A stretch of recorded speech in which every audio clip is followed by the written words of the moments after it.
Hello and a very warm welcome to a brand new episode of World Panorama, the only show that gives you news from across the globe in the most concise, direct and unbiased reports. I'm Athar filling in for Sana Khan, who'll be back next week. Before we get you detailed reports, here's a look at the top stories this week. Rio Plus 20 concludes, developing countries unhappy with the inconclusiveness of talks. World Panorama takes a detailed look at the takeaways from the summit. Moscow-Tehran talks locked in a deadlock, no breakthrough in sight.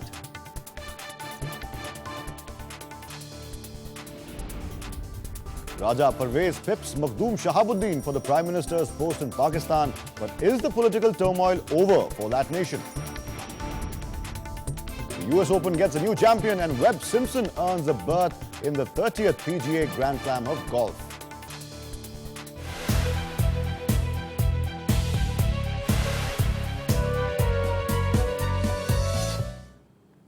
Those are the headlines. This week, our focus will be on the UN Conference on Sustainable Development, or the Rio Plus 20 Earth Summit. Negotiators in Rio de Janeiro have claimed success after finalizing an agreement to be signed by more than 100 world leaders due to arrive in Brazil. But many observers said the success at the United Nations Conference on Sustainable Development was possible only after agreement was watered down so far it became meaningless. The summit's main goal was to produce a series of political agreements to improve standards of living while protecting the environment. But the draft document laid out aspirations rather than mandatory goals on issues like food security, water and energy. We'll be discussing the Earth Summit, the agenda, sticky points and more importantly, what was achieved rather than what wasn't. And for that, I'm pleased to welcome C.S. Dasgupta, Distinguished Fellow at TERI, also a member of the Prime Minister's Council on Climate Change, for that discussion.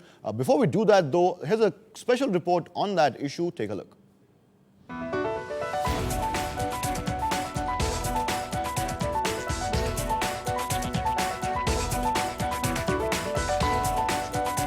Rio Plus 20 is about people. We must offer concrete hopes for real improvements in daily lives for the poor, for women and young people, for future generations. United Nations Chief Ban Ki-moon urged world leaders at the Rio Plus 20 summit to commit to sustainable development, warning that time was running out for the planet. Earlier on the opening day of the three-day summit in Brazil, President Dilma Rousseff welcomed world leaders to a rainy Rio de Janeiro under a cloud of criticism that the summit is falling far short of its promise to establish clear goals for sustainable development.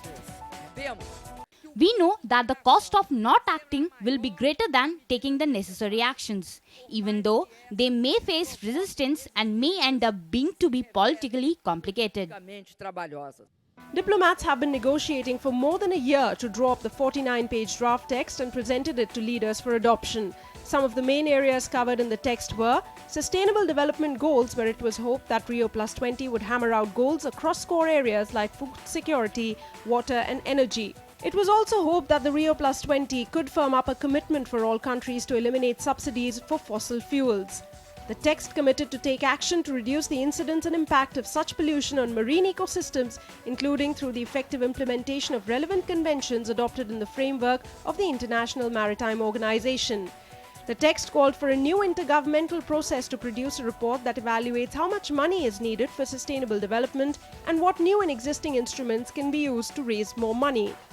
The process will be led by a 30-member group which will conclude its work by 2014. Another potential outcome of the summit was around strengthening UNEP, an international institution that coordinates UN environmental activities, to a UN agency with power equal to agencies like the WHO. I have announced today that the British government will provide up to £150 million to the International Fund for Agriculture Development's Adaptation for Smallholder Agriculture programme. That there are individuals and organisations outside arguing that the text we have agreed does not go far enough or reflects too much the spirit of compromise. What I believe is that the text does give us all the right components, but what we need now is enough political will and determination to build those components into a machine capable of delivering the inclusive, sustainable growth we all seek. Indian Prime Minister Manmohan Singh, in strong words, hit out at the industrialized nations. Many countries could do more if additional finance and technology were available. Unfortunately, there is little evidence of support from the industrialized countries in these crucial areas.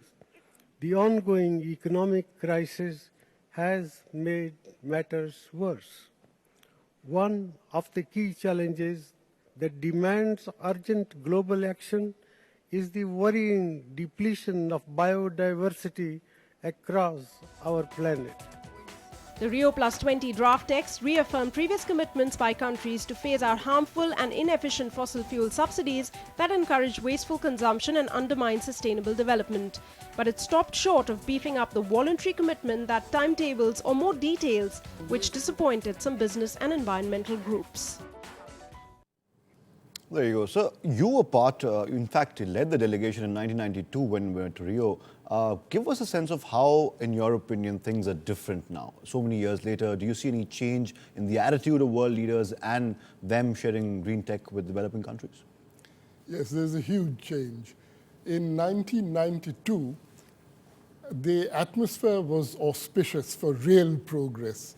And the progress, the great achievement of the Rio Conference 20 years ago was that it integrated development and environment.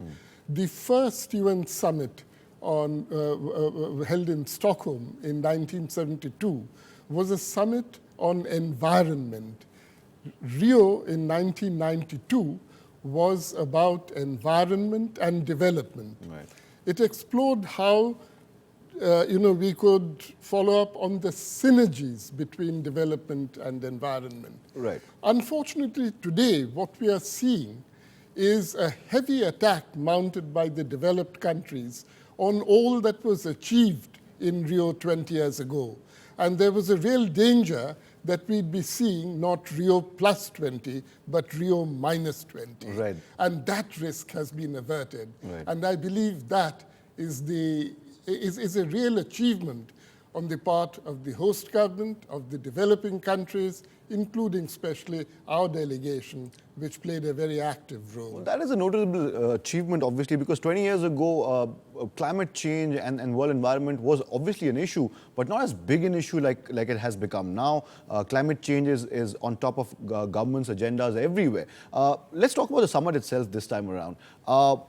Developed countries, the organizers did come out with an agreement. An agreement was signed, but there were dissensions as well. Do you think that what the summit set out to do in totality, has that been achieved at all? When you say what the summit set out to do, there were different agendas exactly for my the point. developed countries and the developing countries. So what did the developed countries want? They wanted, really, they attacked the main achievements at Rio. What were these? Firstly, Rio produced the famous Rio Declaration, which is a set of principles for environmental protection, including such important principles as common but differentiated responsibility. Every country shares a common responsibility to protect the environment, but the responsibility is differentiated. The industrialized countries, which are responsible mainly for environmental degradation, had to pick up the main responsibility for rectifying Mr. Dasgupta, what would you say, if I could interrupt you for 1 second, what would you say to the critics of the declaration who say that the declaration was full of aspirations and not mandatory goals? They didn't really lay out a plan on what we have to do to achieve what we want. Would you say that's a fair argument or a fair criticism? No, because the idea was not to set out mandatory goals. It started off a process by which we will agree on goals, not mandatory, aspirational goals. But to revert to what I was saying, to pick up the thread, the developed countries questioned the principle of equity. They questioned the priority that must be attached to poverty eradication. They wanted to downplay the importance of the Rio principles. Essentially, they want to set aside the agreement reached in 1992 on climate change, and they want to replace it by an altogether new agreement, which will shift the main burden of action from their shoulders Right. to that of the developing countries. Right. So that's why I said that there was a serious threat that this might become Rio -20. Right. And that has been prevented from happening. Right. My last question to you, sir, it's a double header, if you will. First of all, did the absence of Obama and Angela Merkel and other leaders, important leaders of the world, did that affect the summit in any which way? Do you think it could have been better if Barack Obama was there or Angela Merkel was there? Also, do you think that developed countries, now that they've signed the agreement, 100 countries are going to sign the agreement, do you think there's going to be any facilitation of developed countries sharing green tech with, say, upcoming economies in developing nations? I don't really see much prospect. There will be, commercial diffusion of technology on commercial terms. But what Rio had agreed 20 years ago was that there should be technology transfer. That is to say, the diffusion of technology on terms more favorable than purely commercial terms, Right. on preferential terms. And we are not seeing any advance at all on that. So you're saying And there's no hope a on lot that. more work and consensus building is needed between the developed nations and the developing countries to actually share that green tech, and that's going to take some time. It's not on the horizon, I'm afraid. Right. But certainly, yes, a great deal more work needs to be done there. Right. And we need to see a change in the mindset Right. in the developed countries. A lot more work for the countries to do. Thank you so much, C.S. Dasgupta, for joining us on World Panorama. It's time now for a short break. After the break, latest on the political turmoil that gripped Pakistan over this week. That's after the break. Don't go anywhere.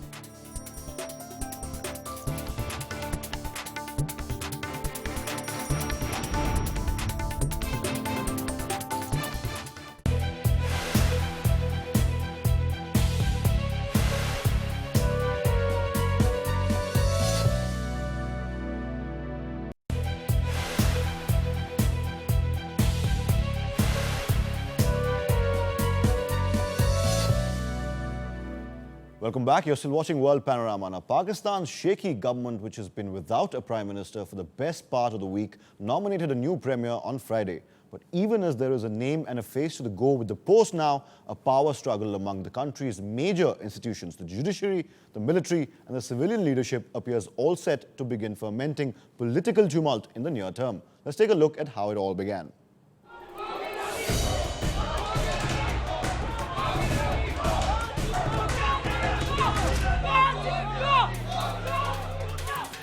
Today, a historic judgment of the Supreme Court has been given, in which the court has given a verdict that on the announcement of the judgment of 7-member bench of the Supreme Court on the 26th of April 2012, Mr.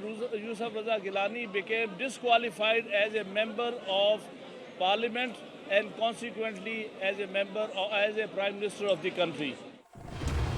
Pakistan's increasingly assertive Supreme Court on the 19th of June declared Prime Minister Yusuf Raza Gilani ineligible for office, plunging the country into fresh political turmoil. Pakistanis flooded out on the streets, many of them to celebrate the ruling. It is a very good decision. The Prime Minister should have resigned earlier. He delayed it himself. If he had shown moral courage and resigned earlier, he would have gained publicity and popularity. There is no legal justification for him to retain his office. He must immediately resign from his office. He is no longer a Prime Minister of this country. While the decision is a big blow to the ruling Pakistan People's Party, it is unlikely to lead to the fall of the unpopular government. We have reservations on the judgment, and our party has decided immediately to consult our legal experts and to consult our political allies, because we are not a single party government, and after their consultation, our party and our allies, we will announce our way out. Interacting with reporters in New Delhi, Foreign Minister S.M. Krishna said that Pakistan's political impasse should not affect the bilateral relations between the two neighbouring countries. Well, we are very closely following the political events in Pakistan, and we would like the political impasse to be settled, and whatever happens in Pakistan, I think it shouldn't impact the bilateral relationship between our two countries. In April, the Supreme Court found Gilani guilty of contempt of court for refusing to reopen corruption cases against the president. Gilani's lawyer Fawad Chaudhry said only the parliament could dismiss the Prime Minister. Gilani was the first serving Prime Minister in Pakistan's history to be convicted by a court. There you go. Uncertainty in Pakistan. Iran and world powers have agreed to continue negotiations at a technical level over Iran's nuclear program, staving off a collapse of talks after 2 difficult days of discussion in Moscow, where hardline positions did not budge and didn't give way to consensus. Here's a report.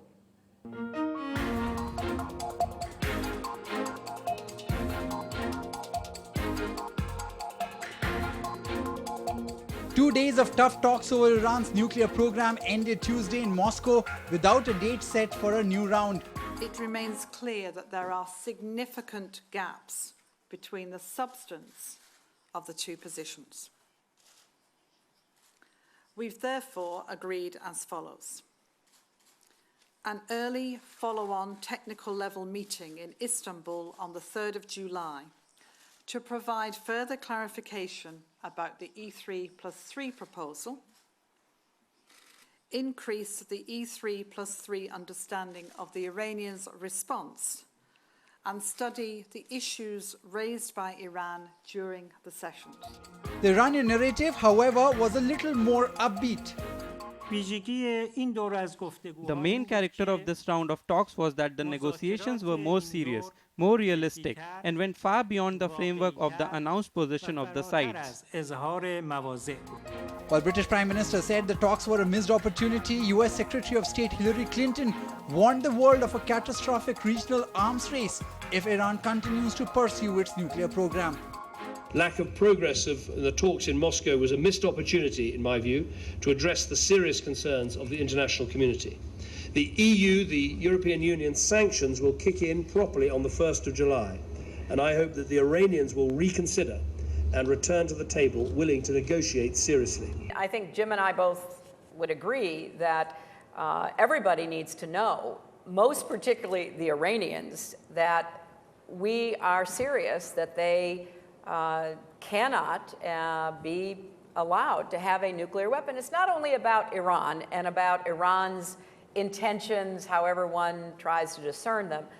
It's about the arms race that would take place in the region with such unforeseen consequences.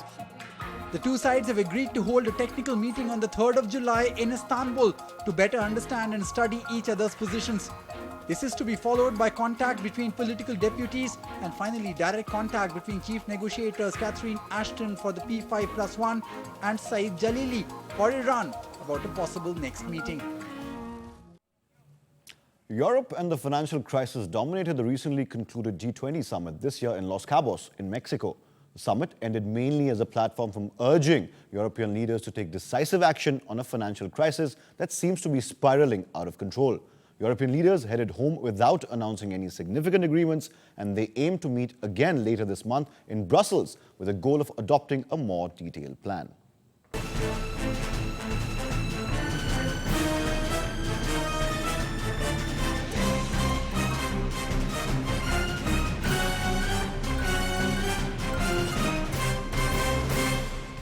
Leaders converged in Mexico's Los Cabos resort on June 18th as they prepared to urge Europe to do more to combat its debt crisis. At the end of the 2-day summit, Mexican president expressed satisfaction on the result of the meet. We spoke frequently and honestly. My perception is that everyone was left with a positive feeling, not only about our willingness but also about the alternatives we have to face the current situation in Europe and the world. The most complicated time was maybe the negotiation of commercial terms. The head of the International Monetary Fund welcomed moves by Europe at a World Leaders Summit that she said would help the region's economy recover from its debt crisis. She also noted Europe's intention to consider concrete steps toward a more integrated financial system. Because these 3 paragraphs are actually the compost from which European seeds, we hope, have been planted in Los Cabos. It's interesting to see, for those of you who are familiar with communique rhetorics and etymology, to see in which order words are put, to see that growth is actually expressly mentioned, and to see that on many aspects the Europeans are committing themselves to addressing the issues that they are facing at the moment. In a big success for India, the G20 countries have agreed to give priority to investment in infrastructure in developing countries as a way to stimulate global growth, which has been stunted due to the faltering world economy and the Eurozone crisis.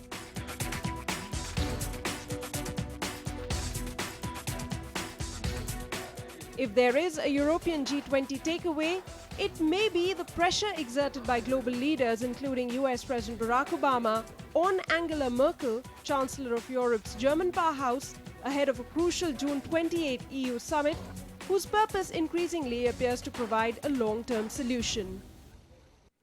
We take a break now. After that, more on Syria, where at least 26 people were massacred Friday. Stay tuned, details after the break.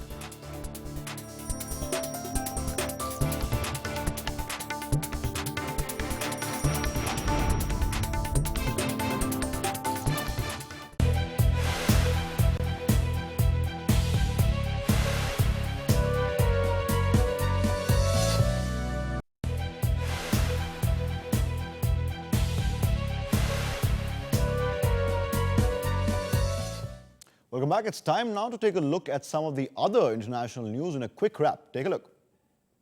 Greece's new government promised Thursday to renegotiate the terms of the country's bailout without endangering its future in the Eurozone, trying to ease social tensions but also risking a showdown with European powers. The three-party coalition called for changes to the deal that is helping Greece avoid bankruptcy after the announcement of an 18-member cabinet dominated by the conservative New Democracy Party of Prime Minister Antonis Samaras. Police arrested French diplomat Pascal Mazieur in Bangalore on June 19th for allegedly raping his 3 years and 9 months old daughter. The 39-year-old diplomat, who is deputy head of chancery in the France consulate in the city, was taken to hospital for medical examination, after which he was produced in court. He has been remanded to 14 days judicial custody. Syrian rebels killed at least 25 members of a mainly Alawite militia loyal to President Bashar al-Assad on Friday, and troops killed 10 anti-Assad protesters in the city of Aleppo. The violence, which followed a day of bloodshed across Syria in which 125 deaths were reported, is further evidence of a slide towards sectarian-tinged civil war in a country where majority Sunni Muslims are spearheading an anti-Assad revolt. Saudi Arabia's King Abdullah appointed Defense Minister Prince Salman as Crown Prince and heir apparent, ensuring a smooth succession at a time of tough challenges for the world's biggest oil exporter. The appointment was announced one day after the burial of Crown Prince and Interior Minister Naif, who died on Saturday. Crown Prince Salman, who's 76 years old, becomes Abdullah's third heir after deaths of 2 elder brothers in the past 8 months. Aung San Suu Kyi called on Britain on Thursday to help her country move towards democracy on the latest leg of a 17-day tour of Europe. Suu Kyi made her appeal during an address to both houses of Britain's parliament, only the second woman to do so other than Queen Elizabeth, as part of her emotional return to Britain.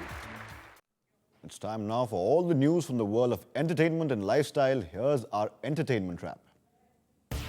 Justin Bieber told fans he will never forget his performance at the New York Apollo Theatre after a special moment that saw his fans serenading him. Just hours ahead of releasing his new album, Believe, Justin performed a special concert to promote the record at the iconic Manhattan Theatre as part of his current all-around-the-world promotional tour. Mike Tyson prepares to knock out Broadway audiences with his new one-man show, Mike Tyson Undisputed Truth. The former heavyweight boxer will share the highs and lows of his life in the stage play directed by filmmaker Spike Lee. The autobiographical production, co-written by his wife, will give audiences the real stories behind the headlines. What would you do if the end of the world was only days away? That's the subject Keira Knightley and Steve Carell tackle in their latest film, a dark comedy, Seeking a Friend for the End of the World. The duo hit the red carpet in Los Angeles this week for the movie's premiere. Seeking a Friend for the End of the World hit theaters on June 22nd in the US. Abraham Lincoln Vampire Hunter premiered at the Leos Lincoln Square Center Theatre with a star-studded turnout on June 19. The film, which fictionally prodigals the efforts of formative United States President Abraham Lincoln as he fights off a horde of vampires in his early years. In attendance, we spotted Benjamin Walker, Dominic Cooper and Mary Elizabeth Winstead, who each took time to talk to the cameras before enjoying the premiere. That one should be one fun to watch. Time now to gear up for our next report. All the latest sports action coming your way. Check it out. India's ace badminton player Saina Nehwal returned home to southern Hyderabad city after winning the Indonesian Open Super Series. Nehwal, 22, is currently ranked 5th behind 4 Chinese players whose dominance inflicted a barren year before defending her Swiss Open title. Nehwal defeated Li Jiroy of China despite being a set down, outsmarting her opponent 13-21, 22-20, 21-19 at Jakarta. American Webb Simpson clinched his first major title with a nerve-jangling one-shot victory at the 112th US Open after overhauling overnight leaders Jim Furyk and Graham McDowell. Simpson, who triumphed twice on the PGA Tour last year, charged into contention with 4 birdies and 5 holes around the turn on the way to a 2-under par 68. Wild card Tommy Haas defeated 5-time champion Roger Federer 7-6, 6-4 to win the Gary Weber Open for the second time on Sunday. The 87th ranked Haas, the oldest player in the singles draw at 34, recovered from losing his serve in the first game by winning the first set in a tie-breaker and then getting the decisive break in the 9th game of the second set. Jorge Lorenzo cruised to a comfortable win over defending world champion Casey Stoner in the British MotoGP at Silverstone on Sunday. The Yamaha star extended his lead at the top of the championship standings on the strength of this, his 42nd career success. Stoner, who is retiring at the end of this year, narrowly managed to fend off his Honda teammate Dani Pedrosa for second. And that's not all. As a special treat to all the football-crazy Euro Cup lovers, we close the show with the best moments of the tournament till now. Hope you enjoy the show this week. Goodbye and thanks so much for tuning in.